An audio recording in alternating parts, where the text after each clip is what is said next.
Hey everybody, I'm Bill. That's Lloyd. Before I ask Lloyd how he's doing, I just know that this is our fourth time trying to record this because technical issues. But that being said, Lloyd, how are you doing today, man? I'm doing fantastic. Yeah, it's been a good weekend, man. I know you've had a good Saturday. My Saturday was involved in, it basically existed or consisted rather of video games, pizza, and bad movies. My wife is out running a Mud Hero run with her girlfriends, staying over at her friend's cabin. Mud Hero, if you don't know, 5K run with obstacles and mud bogs, like up to your underarms. She loves it. She's done it for like 6 years, -2 because of COVID. They didn't run it for the last 2 years, so she's having a really fun time. So I have to eat pizza and play video games with the kids. So it's been a really, really great week. I feel bad for you having to eat pizza and play video games with your kids, man. That's rough. Hard work. It's hard work. But when you're a parent, you sometimes just have to do it. You have to make those sacrifices. You 100%. All right. Before we get started on the show, this is On Deck, the podcast all about PC gaming and the Steam Deck. We have a lot of stuff to talk about today, so we're going to get right into it. But before we do, a big thank you to Heisenthal, who is giving us a copy of God of War to give away. Now, in the past, what we've done is we've put it on the screen, and that way people can grab it. And it basically, we give the codes away as a thank you to the community, not to try and grow the YouTube channel, because I don't know if you guys have ever noticed, but we never advertise the fact that we're giving these games away. We just give them away. But what we found is that people were saying things like, well, I'm just going to click on the video and fast forward to the end. And that's not really the spirit of what we were going for. So another reason that we're going to change things up is because that meant the audio listeners were always left out, because I can't exactly put a code in the middle of the show without stopping the show and being like X23, and that's not fun either. So what we decided we're going to do, and we may change our minds later on, is moving forward, we're going to give codes away on our community Discord. If you haven't joined our community Discord, there is a link in the description down below that like button if you're watching on YouTube, or go to the show notes on the audio podcast version, and you can click on that link, and it'll take you to our community Discord. There's like 2,000 awesome people waiting to talk to you about video games, movies, TV, maybe even Morbius. Lloyd will be there to talk to you about Morbius, not me. And there'll also be a giveaway that you can join. Just make sure that you're awesome, and don't come if you're not awesome. That being said, let's jump in.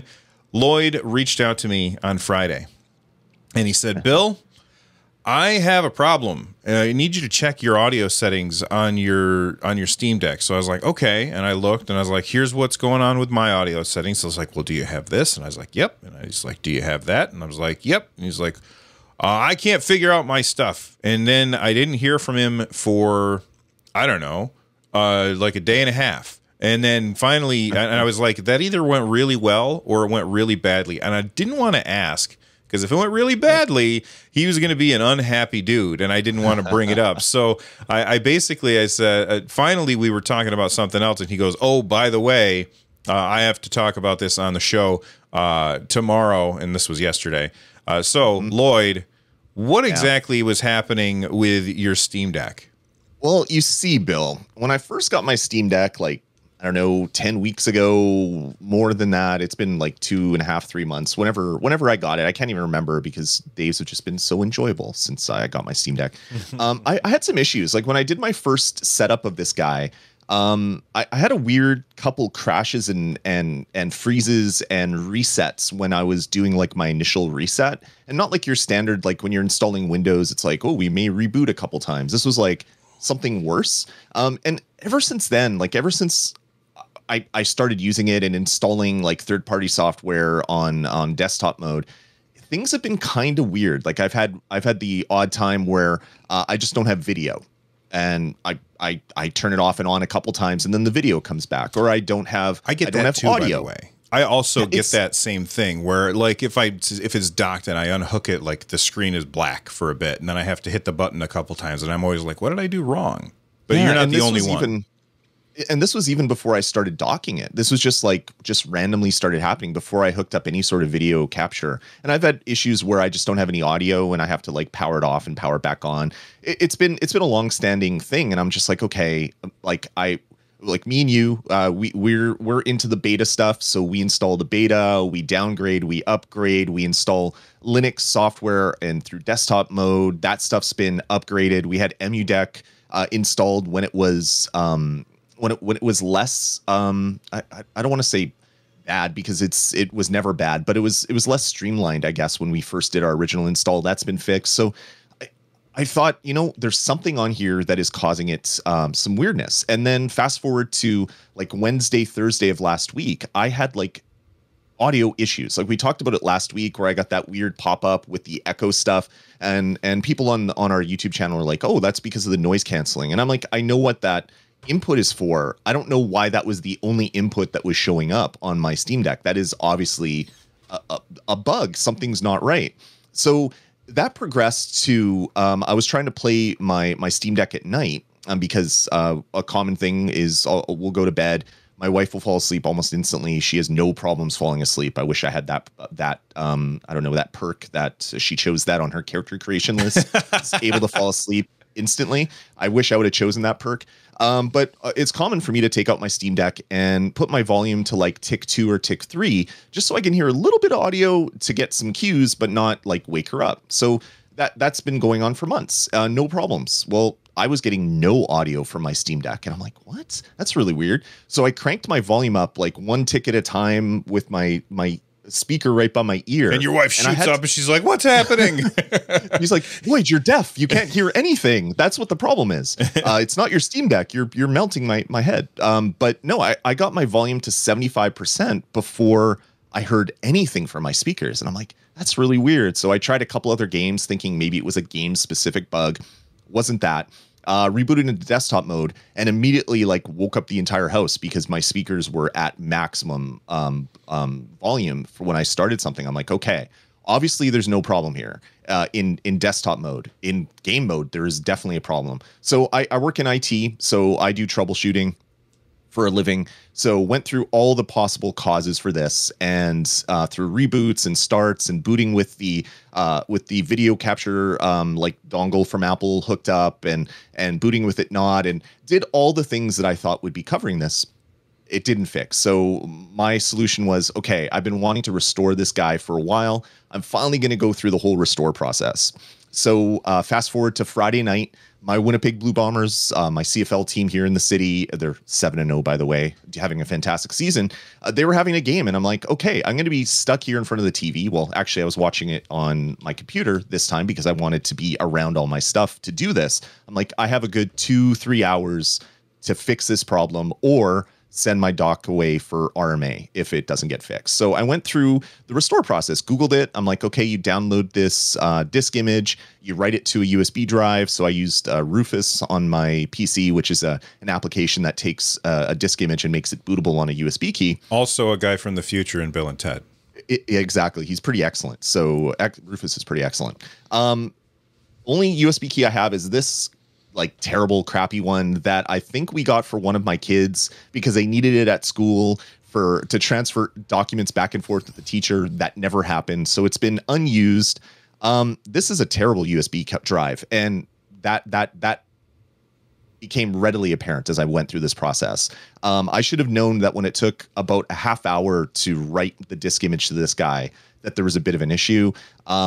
You take this out after you write the disk image, you have to boot your Steam Deck into recovery mode. So you hook up the drive either through a USB-A to USB-C converter. I instead have this little guy. It's a USB-C hub that has USB-A ports and a PD 3.0 port. So I was like, if this is going to take a while, I don't want my battery to die. So I hooked up my power, plugged this guy in, rebooted my Steam Deck. To get it into recovery mode, you hold volume down and hit power. When your Steam Deck goes bloop, bloop, bloop, you let go of the volume down, and then it boots into kind of like the BIOS boot screen. I chose the USB drive, and then it took like 15-20 minutes to boot into the standard like Steam OS desktop mode. Another thing that should have clued me into this was a bad idea, but I let it go. I was watching my team do really well and play a great football game, so I didn't really care too much that it was taking time. I just wanted to do it. So after 15-20 minutes, it finally got into the desktop mode. You have 4 icons on the top. The first one is Reimage Steam Deck, which basically takes your whole internal drive, wipes it, recreates all the partitions, writes all the software to it. You have basically a brand new out-of-box Steam Deck.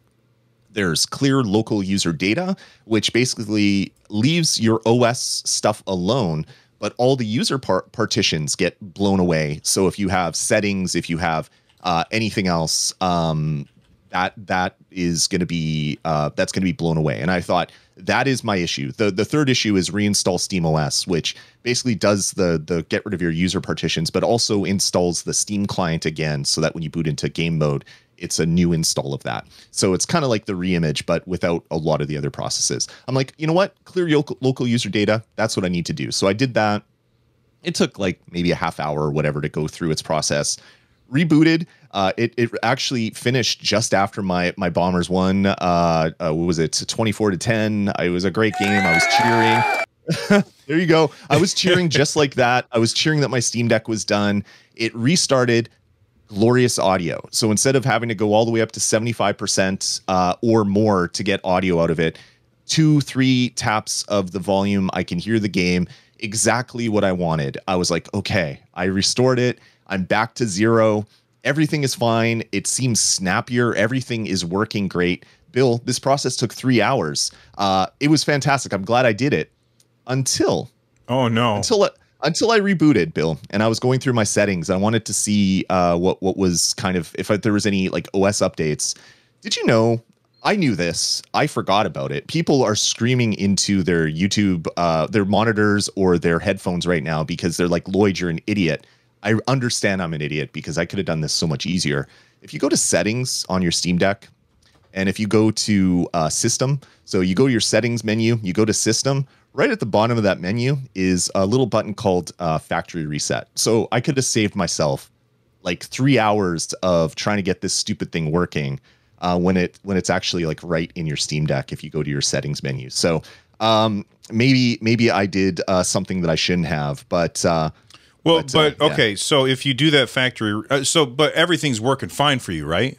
Yeah, everything's working fine, but this would have saved me having to create the bootable USB drive and go through that whole process, because all I wanted to do was blow away my user settings. So you need this if you want to re-image your whole entire device.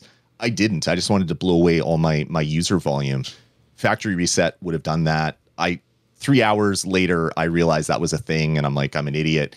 Anyway, I went through the process. I know how it works now. I know that I need a USB 3.0 drive if I want this to be faster, not this old dollar store 32 gig USB drive that is probably going to fail the next time I use it. So I'm not going to use that anymore. But yeah, if you scroll all the way to the bottom of that menu, there's a nice little factory restore button right there, Bill. Well, like, you know what? Live and learn. I knew it was there because I've seen it before. But anyway, long story short, I have a brand new Steam Deck OS. It is behaving better than it ever had. Like I regularly, even when I wasn't connected to a video capture device, I would get so much lag when I'd hit the Steam button and that little drawer would open up on the side. Not even when a game was running. Like it would just take some time. Like there was obviously something not right here. So I have a brand new Steam Deck and it's working great. One thing to note, when you wipe your Steam Deck, little things that I didn't think of, because your game saves, they're uploaded to the cloud. I don't worry about the game saves. Your Linux apps, you have to reinstall those, of course. If you have EmuDeck installed, all your emulator settings and things will come there again if you reinstall EmuDeck. But if you've customized all these things yourself, those are all gone. One thing I didn't even think about, Bill, your in-game settings per application, those all get blown away. And there would have been a couple that I wanted to make note of because I've dialed them in so specifically to how I wanted to play that game.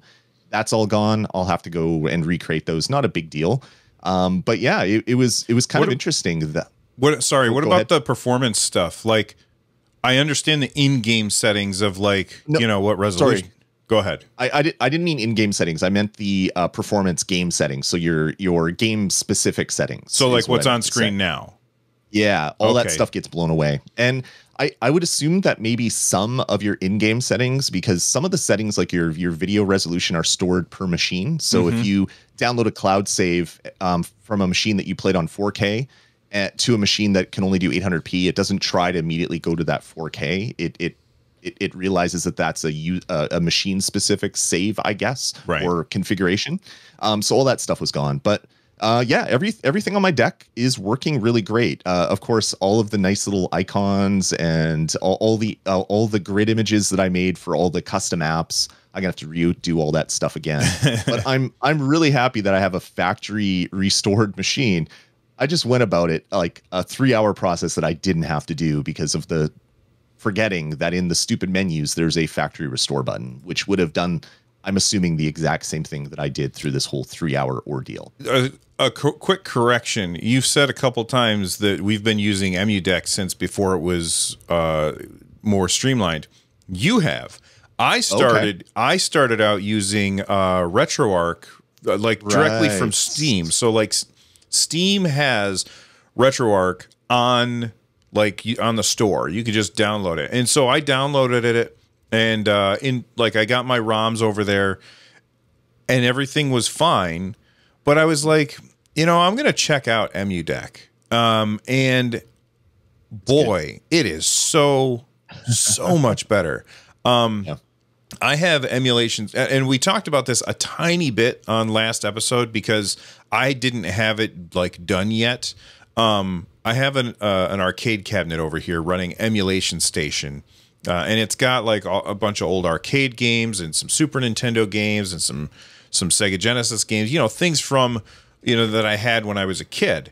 And I like Emulation Station is fantastic. User interface design wise, RetroArch is fine, and emulation and EmuDeck still uses RetroArch, but RetroArch is fine. But Emulation Station as a front end is so much better. And so one of the games that I've been playing mostly Emulation Station this week, and mostly it wasn't me actually playing; it was me scraping the database. Like downloading the art and stuff. I tried putting this on the screen, and for some reason it wasn't working, but here, let me do this. Here you can see that I've got my Steam Deck here. That's the wrong side. Where's the D-pad? And you can see I've got some of my favorite games here on the Steam Deck. And as I go through, like you can see Cosmic Arc for the Atari 2600 has all of its like... It's what's the word I'm looking for? Like it's a screenshot of it, a picture of the cartridge, a picture of the box art. Yeah, the box art. All of that stuff is on there now after downloading for a really, really long time. But EmuDeck is fantastic. I'm so sold on it. Funny bit of trivia with that game, Bill. The image that is shown in the menus that you're looking at is probably about 15 times as large as the actual game ROM for that specific game because of how tiny Atari 2600 games used to be. I always find it funny when you download like because Emulation Station now supports in-game videos. So you download like a small little like 30-second repeating video of whatever game it is, and it's usually like 1,000,000 times bigger than the actual ROM itself, which just makes me shake my head and laugh that you can get the whole game for you can get 100 of the games downloaded for the same bandwidth as one of those videos. Yeah, and I ended up doing this. I did this twice. So when I first installed EmuDeck, it was like the day before the last time that we recorded. And so I didn't really have any time to mess with that. But I installed it, and I wasn't even thinking. I was like, oh, I got the 512 version. I'll just put it on the... And I talked about this a little bit last episode. I'll just put it on the internal. And then I thought about it afterwards. I was like, that was so stupid. Why did I do that? Because now when I scrape because when I start up Emulation Station, I was like, oh, I know how this works. Emulation Station is fantastic. So I went in and I decided I'm going to reinstall this and get it all reinstalled so that I can because I didn't want to download all this stuff onto the internal memory because these are ROMs. Like I don't need these pictures to be accessible super, super quickly. So I ended up uninstalling it just because I know that I didn't have to uninstall it, but I ended up uninstalling it and then reinstalling it and then retransferring the ROMs over, which wasn't a huge issue, but then my son came up and he asked me what I was doing, and I was like, "Oh, I'm getting my retro games on the Steam Deck." And he brought up, I'll grab it next time Lloyd's talking because I have to go off camera. It's a little too far away. He brought up this old handheld device that I had gotten for him. Well, actually, I had gotten it for me, and then when I upgraded to something else, I gave it to him. He brought it up, and he's like, "Oh, yeah, I remember this thing." And he tried turning it on, and it wouldn't turn on, and I think the battery's dead for it. And I was like, you know what? I'm going to go ahead and put the ROMs on yours. And I had just finished putting the ROMs on mine. So I was like, okay, let me put them on yours. And so I had them on a USB drive. And this is a USB drive. It's got USB-A on one side, USB-C on the other. Yeah, those are the best. I don't have it at my desk. I put it into his Steam Deck. Nothing. Like, the ROMs weren't there. And I was like, what the? Why aren't the ROMs there? So I guess what happened is when I transferred them into my Steam Deck, I moved them instead of copying them. Right. So then I had to hook up my Steam Deck again, go into desktop mode, and then copy them onto the not SD card, onto the USB drive, and then take that out, put it into his, and then copy them over. It was this whole ordeal. But and I think he's probably not going to try 99%. He's like, I just want Pokemon games. I was like, whatever, that's fine. Right. Here you go. Because they take up almost no room. They're so small because these games are tiny, tiny, tiny. But Emulation Station is absolutely fantastic. I am a huge fan of this. If you don't have good front end as well. I haven't seen that particular front end, so I like that much better than the one that I was using back in the day. So when I reinstall EmuDeck, I'll have to choose that front end for sure. Absolutely. And so I've been playing Pitfall and Cosmic Arc and Keystone Capers and just all kinds of these old games that I just love, like Shining Force, which, you know, I have these in cartridges and boxes and stuff in places. River Raid is got to be on here someplace. It was. I just saw it pop up. That's why I went and grabbed my box from right behind me. I love River Raid. One of my favorite games of all time. Yeah. So this is without a doubt, in my opinion, the best retro system that you can possibly get your hands on. And I'm saying this having not touched any of the other newer ones. The only ones that I've had have been like, I can't reach any of them from here because that shelf is a little too far away. But I've had like the Pocket Go and the Pocket Go 2 and some other thing, and they were all great. But man, when you load up a GBA game on this screen, oh man, it's beautiful. Those games are just beautiful on this screen. I am loving this thing. Go ahead. The best retro system ever is this guy right here. I don't know if you can see it. The PiCart Zero. Oh, so you can plug that into your actual. Oh, okay. It has a RetroPie Zero inside of it. I 3D printed a bunch of these little things. It has a little USB hub built into it. So you plug power in, you plug HDMI in, and this is your game console. It's inside of an NES cartridge. That's so awesome. This was like one of my favorite projects I've ever done myself, and I had to buy this this label off of Etsy. Did that, and this is the coolest thing when you bring this to a friend's house, and it's like, hey, you want to play a game? And they're like, well, I don't have an NES hooked up. I was like, oh, you don't need an NES hooked up. You just you plug it in, and then get a I have like a USB Super Nintendo controller that you can plug into that guy. That's my favorite retro system. Yeah. You know what? Okay. I showed this last time, but I don't think I ever got it actually on the camera because I was doing it too fast. This is my favorite retro system right there. This is my arcade cabinet. I love it. And that's wobbly. Sorry if you guys got motion sickness or something. Fun story. I was on the treadmill and I was watching like the making of Empire Strikes Back and the part where Luke is flying underneath the AT-AT and the camera like curved or whatever, and I almost fell off the treadmill because my body went like this. All right. So let's move on and talk about what we've been playing. I want to talk real quick about this. I saw people had loaded up Halo Infinite on deck, and I tried it. I went through and did all of the stuff. It's not a good experience. It runs really, really poorly, and you don't have the ability to control the resolution. Like, boy, the way that they do resolution in that game is really weird. So you bring up the graphical settings, and you're like, I want to change the resolution, and it's like a percentage, and I was like, it was like 1280 by 800. And I was like, well, or I think it might have been 720. And I was like, oh, well, I want to make it lower so that the game will run better. And like, I could only go down like 3% down. I could not figure out the best way to get that set up. So if you know how to get this best set up, let me know. I have played a lot of hours of Halo Infinite on my Xbox. I signed in and all my stuff was there. So obviously this is like, it's working. It just needs, it needs to find the proper settings, and I couldn't get good settings that would give me a decent experience. The frame rate was really low and all over the place. It was not stable. The sound was very crackly. But again, this game is not supported at all. Like, it's not supposed to run. But you can get it running basically by you install it, and then you jump into desktop mode. You install GE Proton, run GE Proton 26, which is like the newest version of GE Proton right now.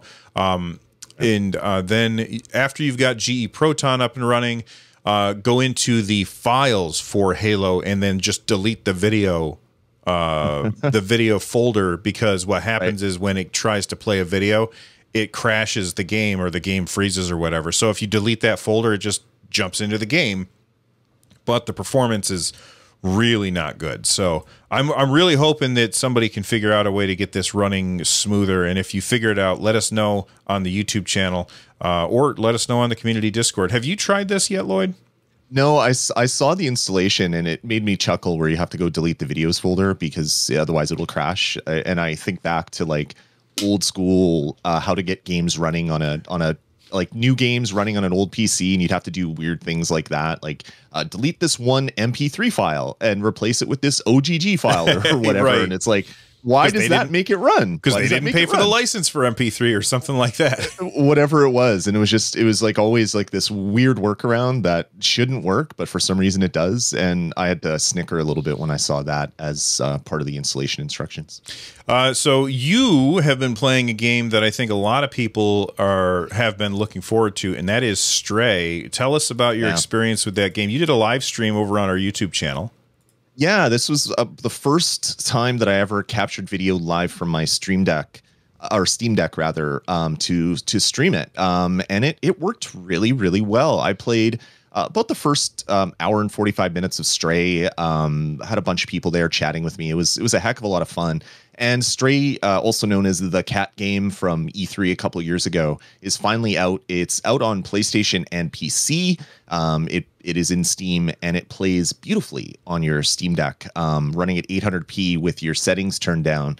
You can probably play the whole game on a charge almost. It's you can really dial that stuff in, and it's a fun game. It's a puzzle platformer where you're a cat, so you're solving all these puzzles by doing cat things, like I'm gonna push this random thing off of a table because that's what cats do, but instead you're pushing off a bucket of paint, which then crashes through a skylight, which then scares someone to run out of a room and open a door, and then next thing you know, you can progress. So you can be a jerk in this game because all cats are secretly jerks, but secretly, Lloyd. Some are more secret than others. Some are more secret than others. So you can be a jerk cat and do things that jerky cats do, like scratch someone's couch or their carpet. But it's all part of the gameplay. It plays so well. I want to do another stream of this game. I don't want to play anymore until I stream it for people, because I want to experience this game together on stream. So maybe next time, maybe later today or later next week, I'll be able to do another stream and play more Stray. It plays beautifully on the Steam Deck. So it plays well on the Steam Deck, but you were having issues when you you docked it because of like the weird upscaling dock issue, Yeah. right? So if you watched Lloyd's live stream, that doesn't really represent how the game would run if you're just playing it in handheld mode. It's going to run better than it does when you hook it up, because like we've said in past episodes, we don't know if Valve's docking software is ready for everybody to be doing that. Yeah. So what it does is I'm running it at 800p on the device, but because I'm connecting to a 4K monitor, it FSRs up from 800p to 4K. So there's extra resources being used to do that. So yeah, it's being stretched up, and then I'm streaming at 1080p. So it took that stretched up thing and then Squashes it. Yeah, broadcast it at 1080p. It actually looked really decent. This game has the common Unreal Engine bug where it does in-game shader compiling. So if you get to a new area, you're going to get a hitch. If the game is saving, you're going to get a hitch. And the developers are aware of the bug and they want to fix it. But as it is right now, if you go to a new area, I just spin my camera 360 to compile all the shaders, and then no like half-second pause will stop me from doing something that I want to do in the game. Hopefully the developers see, look, the cat's scratching the couch. He's a jerk. He's a jerk. Yeah, you can play it perfectly with the odd little bit of stutter because of that shader recompile. Hopefully that will be solved in a future update. Yeah, and that's not just a Steam Deck issue. That is on PC issue in general, because Digital Foundry did like a comparison between the PS5 version and the PC version, and they were running into the exact same issues that you were running into, Lloyd, where you're precompiled, or these shaders are not precompiled. But you know, we've seen Valve work with companies in order to get those precompiled shaders and make their game. Like when the Steam Deck first came out, one of the games that had just dropped was Elden Ring. It was super popular.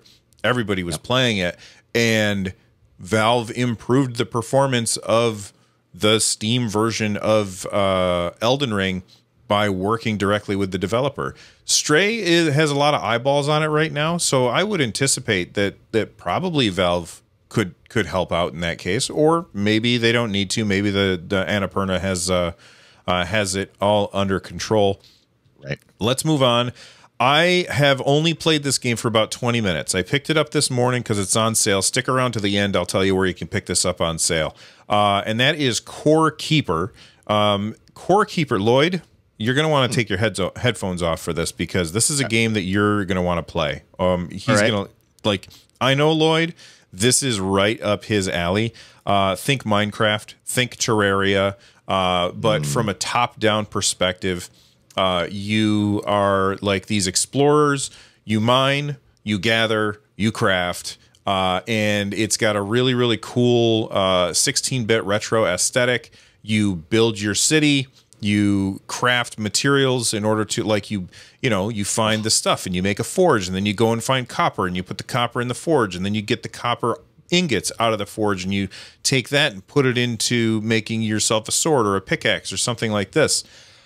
This game, I've only played about 20 minutes, but I can already tell it's going to be really good. It's already got very positive reviews on Steam, and it is in early access. This game is really good from what everything that I've seen about it, and my very, very short time actually playing it, I was like, oh man, this is the kind of game that's really going to suck me in. And it's 8-player multiplayer as well, which is really cool. So like you can hop in with 8 people and run around digging stuff out and working together. If you like Terraria, if you like Minecraft, I think that Core Keeper is going to be right up your alley. Have you tried this? Because there is a demo. I haven't. It looks really, really good. And you are right. I love these types of games. I'm a big Minecraft fan. I'm a big Terraria fan. I've been actually thinking about picking up, or I actually own Terraria on Steam, and trying to get all the achievements on Steam as I got on multiple different other platforms. Not because I want to get the achievements, because I don't really care about achievements again anymore. Mainly just so I could play another 100 hours of Terraria with my kids, because that's what we did last time. It was heck of a lot of fun.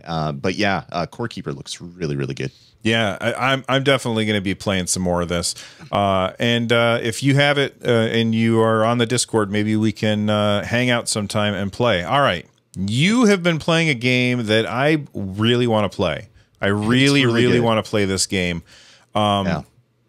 It's called X Zodiac. EX. Oh, that's okay. Zodiac. That's not the game that I thought I was looking at. Oh yeah, here we go. X Zodiac. This is not the game that I wanted to play. I haven't even looked at this yet. Go ahead. Okay. Well, you're gonna probably want to play this one right now. This one just entered. I've had this on my wish list for a couple months now. It just released last week into early access. And it is a re-envisioning of Star Fox, how it would be today if a new Star Fox came out for the first time. So it has the retro graphics, like very like 12 polygons in your ship or whatever. But it plays really, really well. There's an it even has that. It even has that. Not the same way. They ripped a lot of Star Fox off, but they've changed a lot of things as well. There's boss battles, so kind of like in Star Fox 2 and Star Fox Command or whatever it was on the DS. The one video that popped up, it looks like you're in like what was the name of that game where Space Harrier. Space Harrier, that's the one I was looking for. And it has like vehicle combat, like you're on a motorcycle here. It is really, really good. It's I think it's like $12 through early access, and it performs amazingly well on sale right now for $9. Oh, there you go. Oh yeah, because that was Canadian dollars. So I guess it's right. Yeah, it's $10 US, $13 Canadian. But with the 10% off, you get a nice deal on it. It plays so well on Steam Deck. Of course, it's like an old school Star Fox game, so I don't know how much replayability or how long you're going to actually spend with it. But it's in early access now, and the developers seem to be working on it really a lot. So I'm hopeful that there's going to be extra worlds thrown out there, different ships, different things as this game develops through early access. But man, it is really cool to be able to play Star Fox on this guy and then play a new Star Fox on this guy and then go back to the old one, back and forth. It's pretty awesome. Check out X Zodiac if you want to play a kind of an old retro styled shoot 'em up like Star Fox. By the way, speaking of the retro stuff, something that I set up on for Emulation Station. Emulation Station. Yeah, one of the things that I set up for Emulation Station is on my left trackpad. I set up a I can't remember what it's called. Let me bring that up on screen real quick. I can't do it on this. Sorry, this is great audio, everybody. Sorry. So I set up on my left trackpad an action set that I can load in, because when you are playing this, the joystick is not a joystick. Like it is a joystick. And a lot of the retro games that I play are games where like there was no joystick. And a game like Star Fox, where when you go to play that game, it would have played so much better with a joystick than with a D-pad. So what I did is I set up an action layer. That's the word I was looking for. And in order to activate that action layer, I just use the trackpad, and then I can click and release, and it'll turn the joystick into a D-pad. But then if I play a game that actually uses a joystick, then I can turn that off by deactivating that action layer using the trackpad. Really, really improves your experience with playing games like Star Fox on your Steam Deck. Nice. That's cool. I'll have to check. You're like a Steam input wizard, and I found a bug actually in Steam Deck. I haven't submitted it yet, but there's a way that when you set up your gyro, you can have the gyro motions that you do control either the right stick or the left stick, and you can have it do other things. There's no way currently. I haven't tried it after a restore, so maybe it was something bugged with my Steam version or Steam Deck version that I had installed. There's no way to make the left stick move when you move the gyro. You can choose it, but it just does the right stick anyway, even though you choose the left stick. Oh, really? So there must be a little bug in Steam input on the Steam Deck. I'll have to submit that as a bug, and hopefully they can fix that. Because I was playing Lego City Undercover, which is a game I love. I've been playing a lot of Lego games on my Steam Deck. Best Lego game. Best Lego game ever, 100%. And it plays really well on Steam Deck with the odd crash every once in a while. But when you're in the kind of view mode, you can like zoom in and look for people that are hiding or whatever. And on the Wii U, when it came out, you would actually hold up your Wii U gamepad and kind of move it around with the gyro. The gyro isn't the same on the Steam Deck, but I kind of wanted to move around with the gyro on the Steam Deck because it's really awkward. The right stick, which you think would move you around, zooms in and out. The left stick actually moves the view around, which is opposite of how it should be. So I was like, oh, I'll just do that through Steam Input. Yeah, it didn't work. You can choose the left stick moves when the gyro moves, but it still moves the right stick. So I did a quick Google and other people on Reddit talked about it. So I'm gonna have to go submit that bug and hopefully that'll get fixed for a future version because I wanna pretend that I'm using the Wii U when I play Lego City Undercover on my Steam Deck. Well, speaking of pretending, I want to pretend that I am Shaggy eating a sandwich and beating up Batman.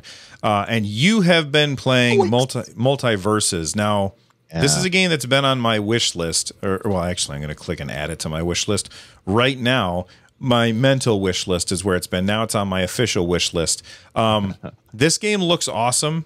I love Smash Brothers. I've heard really good things about this game. You've been playing it. What do you think about this? I played in the closed alpha on Xbox, played a bunch of it then. And then because I was part of the closed alpha, they said, oh, well, we're now into an open beta. Would you like a new key? And I could choose a different platform because it was only available on, like, I think PlayStation and Xbox back in the day. But now I could choose a Steam code. So I chose that. They gave me a key. I started playing it on Steam Deck.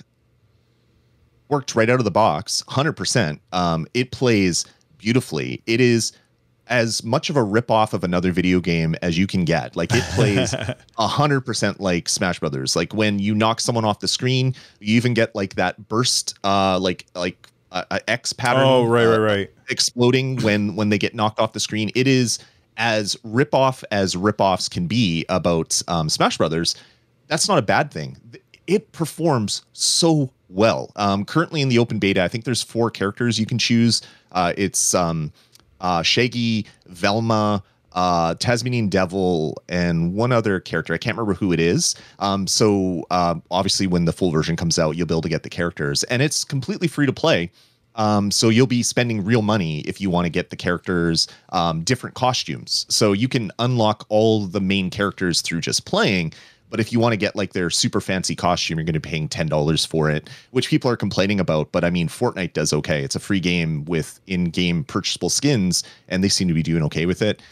It plays really, really well on Steam Deck. I can see this being a huge hit once it's officially released, and anybody can get it. As it is right now, you have to be granted a beta code, or you have to buy one of the bundles. And I think if you buy one of the bundles now, you get access to the game immediately. And the bundle gives you, the bundles give you in-game currency and the premium currency and some other stuff unlocked. So if you want to play the game anyway, and you're thinking of dropping $20, you can do that now, and you'll get access to the game. $40. Is there there's no $20 bundle? No, it says the standard edition for Multiverses Founders Pack is $40. Okay, so you have to spend the $40 to get access to it early. I believe this game is coming out near the end of September, if I remember my release dates right. I could be wrong on that. So it would allow you to get in a little bit early. If you do that now, I mean, you still don't get access to the characters that aren't unlocked. But at Comic-Con, funny enough, they announced the next 3 characters that are being added to the game. LeBron James, who apparently is a Warner Brothers property because he was in the new Looney Tunes Space Jam movie, right? I did not make the connection. I was like, why are they putting basketball players in the game? It was really weird. And also Rick and Morty are coming to the game. As it is right now, when you play through the demo and you're hitting target dummies, they're Meeseeks from Rick and Morty. So I was like, obviously they're going to add Rick and Morty to this game, and that's what they're doing. But yeah, it's going to be a free-to-play Smash Brothers. Plays just beautifully on Steam Deck, and I can see this existing on my Steam Deck for a very, very long time, for the odd time that I want to get in and start beating up Shaggy and Tasmanian Devil. I love when you knock somebody off the stage. It pops up Porky Pig and says, "That's all, folks." That's just so awesome. Yeah. So somebody might say, well, okay, this is a free-to-play game, so how is it going to be pay to win, or what's going to go on there? And here's the thing that I think that they're going to do, having not done very much research. Here's what I am anticipating. I think that they're going to treat this like a MOBA. So one of my favorite MOBAs of all time is Heroes of the Storm. And you would load up the game, and this week you would have Jania Proudmoore, Tracer from Overwatch, Arthas, Diablo, and Uther are all the free characters that you can play as this week. And then you could just play the game for free using those characters. But if you wanted to always, every single time you play, have Jania Proudmoore unlocked because she's your favorite character, then you could pay for that character. And that works really well. And the reason that I'm thinking that this is the way that they're going to do this is I was looking at the screenshots while you were talking, and they brought up Harley Quinn. Can I make this bigger? Yeah. And you can see, for the audio listeners, I'm just going to tell you what you can see, but you can see here that Harley Quinn is considered to be an assassin. And so I think that they have different classes in the game, and that's how MOBAs generally will work too. They'll have like this guy is very good at defense, this one's very good at offense, this is a good jungler, that kind of thing. That makes perfect sense for this kind of free-to-play game. Is that what you're thinking too, Lloyd? I don't think it's going to be quite like that. I think every main fighter in the game will be unlockable just by playing, because you get in-game currency by winning, and then you can say spend 20,000 coins to unlock Harley Quinn or whatever that price is going to be. You can of course buy one of the bundle packs then that will unlock it immediately without having to play. But what they're doing in the game right now, there's like a battle pass type system which will give you like emotes and things like that are unlockable, but there's also premium skins. So on that image that you just showed on screen, there was the 3rd or 4th Harley Quinn costume. That one is only available by buying the in-game currency. It's like these little blue circles. I can't remember what they call it in multiverses. So the only way you can get that costume is by using real money, and it's like $10 per costume. The other ones you can earn through just playing and buying it with the in-game currency. So they might have like rotating starters that might be available at different times, but I think every character in the game is going to be earnable by playing in game. It's just going to be the fancy costumes. Like there's Iron Giant that has like he looks like he's like an old school rapper type Iron Giant. Like he has like a gold chain or something. I think that was one of the screenshots I saw. And then there's another one. I can't remember what the other one was. But anyway, the really good looking costumes, they're going to want you to spend money so that you can show off that, hey, I bought this character and I'm also really good at the game when you're playing your online battles. Yeah, and that's exactly how that's 100% how Heroes of the Storm works as well. You have the free characters that are in rotation. You earn coins by winning, and then you spend those coins to unlock the characters that you want to play as, or you could just buy, like use money to buy those things. And they also have skins so that your Jania Proudmoore will look different than everybody else's Jania Proudmoore because you bought this skin or whatever. I think that this game looks fantastic. I can't wait to play it. I don't know that I want to spend $40 on it, especially if it's a free-to-play game. Like I want to probably wait and see. I applied to get into the beta. I did not get into the beta, and I was very sad about that, but we'll be okay. Here's what I'm not sad about, and that is patch notes. We got 2 patch notes that came out this week. One of them, I thought that I was going crazy. So I would pick up my Steam Deck and I would turn it on and it would be in night mode. And I'd be like, why the hell is it constantly in night mode? So then I would go in and turn off night mode, and I'd be like, I would look at the setting and I'd be like, yep, it's not in night mode. And it happens. I have the schedule turned off. I don't know why it keeps going into night mode, maybe I just did it wrong, whatever. And then I would go ahead and play the game. And then the next day I'd have the same thing happen. It was driving me crazy. You too, obviously. It first happened to me right after we talked about night mode on the show. And I'm like, I hate night mode because I used to do color correction on monitors. And Valve is like, we'll show him.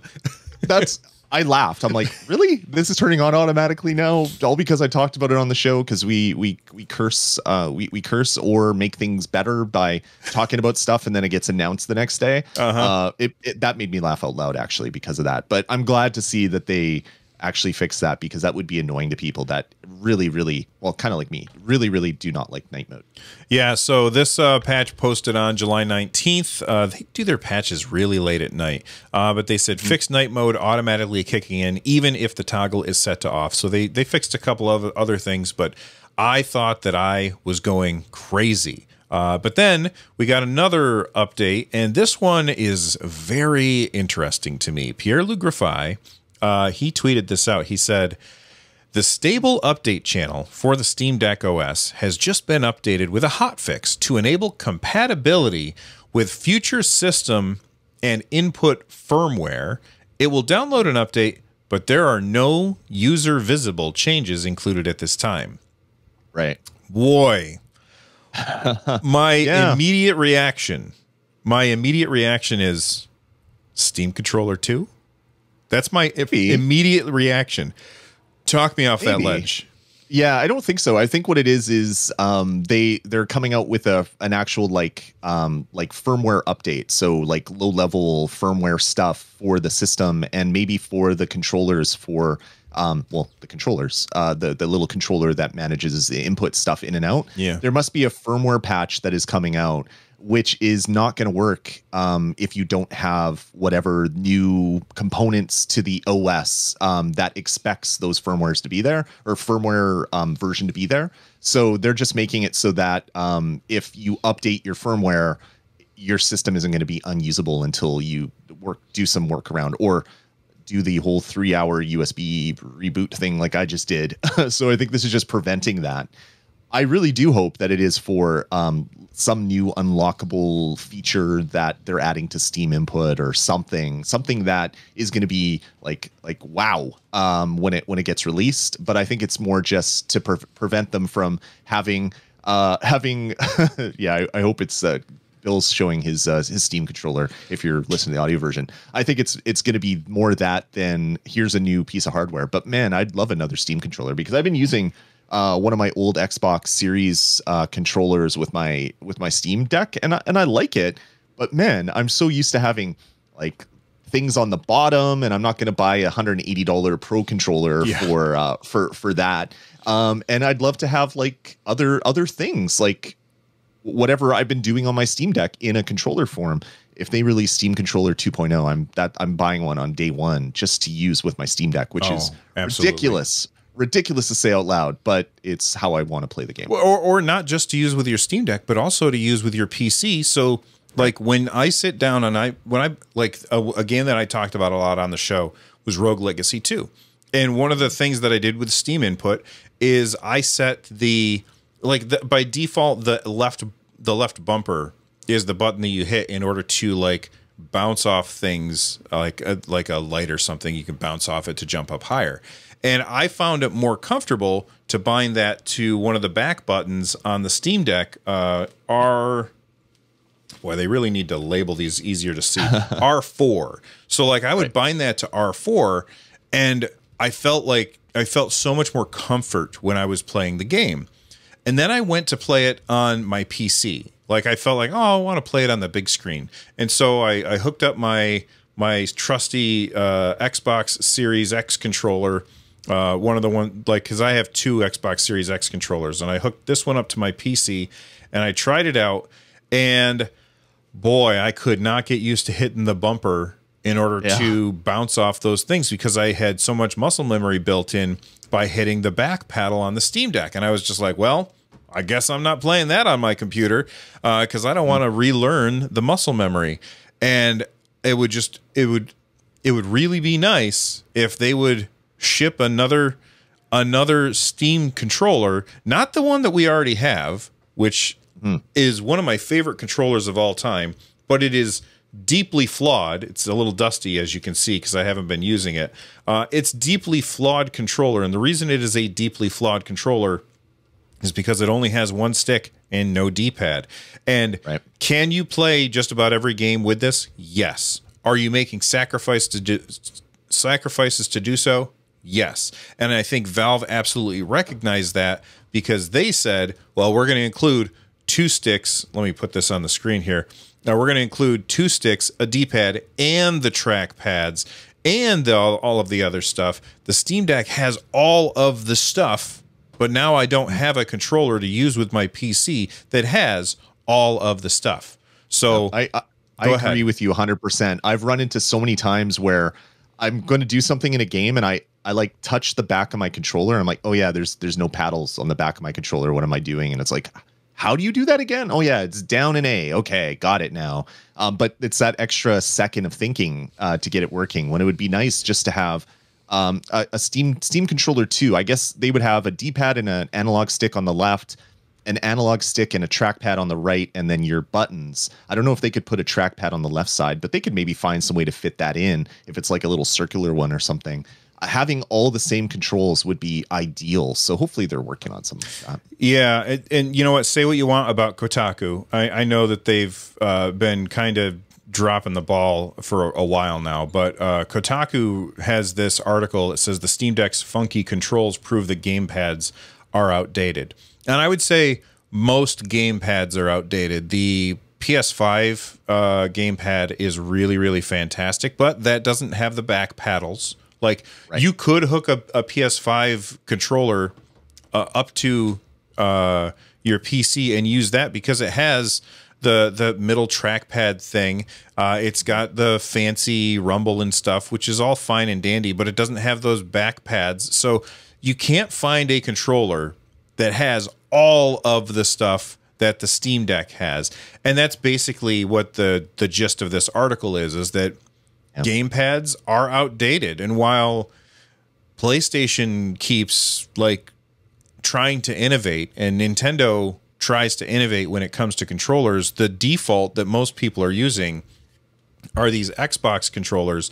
And these Xbox controllers, as much as I like them, boy, they are not updating them with the newer features that the other platforms are. And I wish that they would, or I wish that Valve would do it for us, because Valve, in my opinion, makes really, really good hardware that up until now most people have ignored, outside of their, is it the Vive? Yeah. No, that's HTC. What is the Valve thing? Index. Index, yeah. Outside of the Index, which I'm not really counting because it's so expensive, most people aren't buying that thing. Anyway, boy, I just hope that Pierre-Luc Graffi, if you're listening, sir, please make us a Steam controller too. Yeah. That article from Kotaku was really great. And I was never someone that would change controls. I would use whatever the default was. But when I was playing X Zodiac, for example, it's Star Fox. So to shoot, you're hitting the X button a bunch of times. If you hold down the X button, you don't get rapid fire. You get the lock on mode where you can target people and you let go and then it fires rockets. Well, I was like, well, I want rapid fire. So I set that up to L4, and I just set to have rapid fire on my X button. So if I'm holding down L4, I'm firing rapid fire. I don't have to keep smacking the button. If I want to lock on, I just hold it down. Like little things like that just allow you to tweak and tune in your gameplay. Just not something that I was ever, as a console gamer primarily, not something I ever did. Having it built into the Steam Deck makes it like it's almost a sin not to, because you can make your life easier by making this little tiny change. Having that change that you make on your Steam Deck also be usable on your PC through another controller would be just chef's kiss. Yeah, absolutely. All right, we probably need to lightning round the rest of these. Well, actually, no, because we started over the recording, so we actually have probably 6 minutes that I can edit out at the beginning. So we're pretty good. Okay. Maybe lightning round anyway. Lawrence Yang tweeted this out. He said, ejecting and swapping micro SD cards while in a game mode is safe, not while running the game. Okay. That would cause problems. But then he says, we will update our support agent messaging around this question, because basically some support agent had said, oh great, it's loading up super slow. Here we go. Some support agent had told a user performing a full shutdown prior to swapping your SD cards is always a best practice. I can't imagine ever doing that. I don't swap SD cards because I have a terabyte SD card that I picked up while it was on sale, because SD cards are always on sale. But I can totally see somebody saying, this is my RPG SD card because it's cheap. This is my first-person shooter SD card. This is my other SD card. And you have a bunch of different ones that you can swap in and out. In your Chewbacca bandolier SD card holder. Right, exactly. Going back to, what, episode 1 or something. Must be, yeah. So basically they're saying, we're going to let people know that that's something that you could that you can do. And then I think that they also said something like they're going to work on putting, I can't find this because I remember seeing it. They said we're going to put an eject button in the gaming mode so you can eject it if that makes you feel better. Yeah, because if you are, for example, running like I did, moving your shader your shader precompile stuff and all that stuff from your internal to your SD card, it's probably a bad idea to ever eject your SD card because it's always going to be looking for it. The problem with ejecting an SD card when data is being written to it is you're going to write data that isn't complete. You're going to cause corruption, and eventually you're going to have an unusable device. So there's a lot of horror stories where people like, well, I don't care what Lawrence Yang says. It didn't work for me. I ejected it, and now my SD card doesn't work anymore, and I had to do all this other stuff. And yeah, that could definitely happen. So to be safe, what Valve wants to do is have a little eject button similar to in desktop mode, where if you're in desktop mode, you can hit the little eject button. It says, okay, it's now safe to remove your SD card. You remove your SD card. If you're just playing like what most normal people do that don't do weird Linux things, it'll work as long as you're not in a game and it's not downloading an update to your game at that particular second. Ejecting it is fine. Having that little eject button is going to make everybody's it's going to allow them to breathe a little bit easier if there's someone that is worried about destroying your SD card or having to re-download all your games because it got corrupted somehow. Yeah, boy, this reminded me that I ran into an issue when I was installing Halo. So I installed Halo Infinite, and then I went into desktop mode to do the thing that you're supposed to do, and then I rebooted back into game mode, and I went to start Halo, and it was like, it's not installed. And I was like, what the hell? Like, that's so weird. Why is it not installed? And listen, I think you'd have to work pretty hard to accidentally eject your SD card. But my SD card was ejected in software. The hardware was still all the way in there. Right. But I didn't have time to mess with it right then, so I just set it down and walked away. Then I came back, and I was like, wonder why it uninstalled. So I thought about going to reinstall it, and I was like, I don't feel like waiting for the download. I'm going to go play something else. Right. And that wasn't installed either. And I was like, what in the hell? So I ejected my SD card and put it back in, and all the games showed back up. I don't know why that happened, because it was pushed all the way in. But when I rebooted from desktop mode, it didn't recognize that the SD card was in there. And I realized that at the top, it didn't have the little SD card button or icon on or in the game mode anyway. Right. If you've ever run into that and you know why that happens, let me know. You dropped this in the show notes, Lloyd. Share Deck. Yeah. Why don't you talk about that? Yeah, this is really interesting. A buddy of mine from long time ago, his name's Lem, and we used to do a bunch of stuff back in the days long past. He is looking to get a Steam Deck, and he had a bunch of questions for me. He's like, well, if I'm playing blah, blah, blah, blah, how many hours of battery life am I going to get? And I was like, well, it all depends on your settings and things like that. He's like, oh, I wonder if there's a resource. And then literally 5 minutes later, he's like, I just found this great website. It's called Share Deck. And you search for a game, and then it tells you what your expected battery life is. And then if you click through, like if you click Near Automata, like you did, it says, okay, with these settings, do this. This little guy, Chrome, made this little thing. He set it to default, screen refresh rate to 40, frame rate limit 40, average frame rate 40, resolution, Proton version, SteamOS version.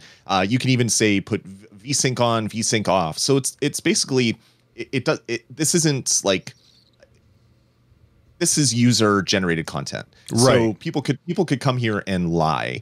But on general, if you're saying, well, how do I get more battery life out of here? You can go to Share Deck, search for near, and then look at what other people have submitted as to the amount of battery life they get and what their settings are. Really cool way. It would be nice if there was like using the new plugin architecture, if there was a way to have a Share Deck plugin where you could view other people's expected settings or submit yours just by hitting a button, and it would take your actual settings from your Steam Deck and upload them to the website. Hopefully that'll come in the future. But for people that mainly want to use this as a handheld game device, that's what my buddy Lem wants to do. He wants to use it primarily when he's traveling for work and just handheld, not plugged into power or anything. It's like, okay, how do I get the best bang for my dollar, or bang for my watt of power in my battery? I don't know. A site like Share Deck might be what you're looking for. So this was new to me. I wanted to throw it out there for the community so you can check it out and submit your settings. But this is really cool, and of course it exists. This, like, everything about the Steam Deck is all about kind of like the open source way of doing things and people working together and cooperating, not competing. And it just seems like useful little websites or information pages or Substacks or whatever come out every other day that are really, really interesting. And it just shows how just amazing the open source community having a device like this to play games on just brings all of that kind of, like, I don't know, work together mentality of open source together for gaming. So yeah, check out Share Deck. I was quite impressed with it when I first checked it out. Yeah, the URL is sharedeck.games. I really wish that Valve would just, like, they have so much more data because they get this data automatically.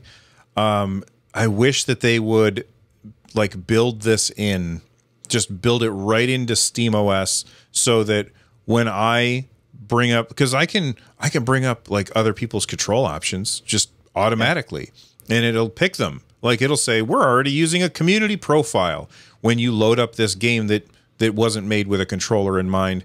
And most of the time it's pretty good, and you can tweak a little bit, but it would be really nice if they did this as well, because that's a really cool, this is a really cool website. So sharedeck.games. That's a good name for it as well.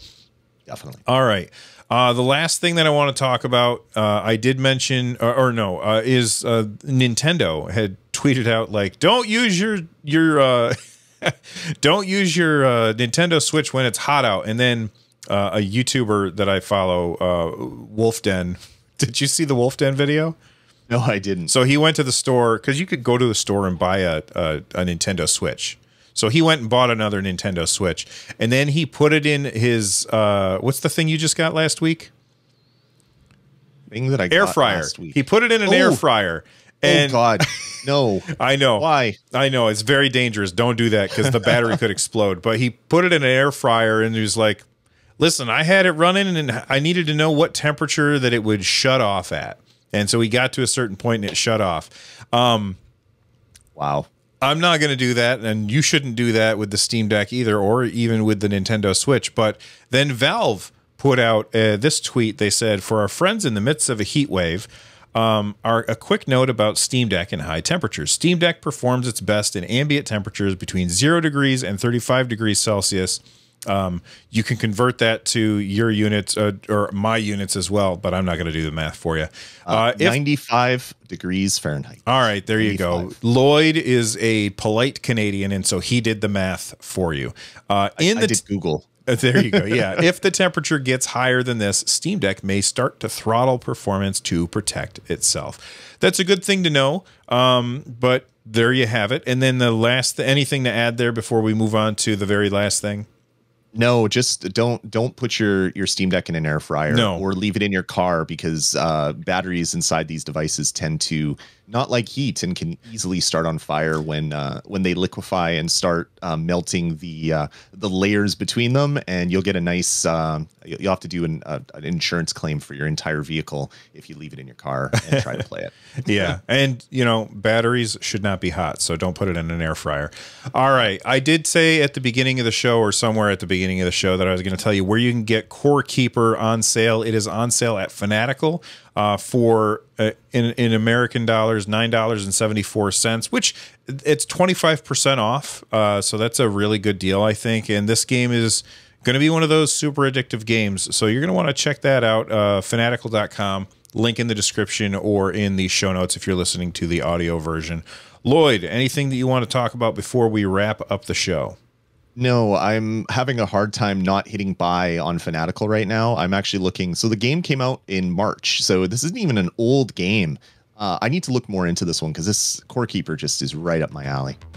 Yeah, it's there's a demo, so you can try the demo. I think I tried the demo back in February during Steam Next Fest or whatever, because they do those Steam Next Fests pretty often, which is, there's usually lots of demos around that time. So that's when I tried it, and then I actually ended up buying it because I saw that it was on sale, because I was looking for deals on deck. So there you have it, Core Keeper, 25% off over at Fanatical. You heard it here first. Thank you guys for hanging out with us while we talk about video games. If you haven't joined our community Discord, join that Discord. You can hop in there, talk with awesome people, get in the giveaway, maybe get a copy of God of War thanks to Heisenthal.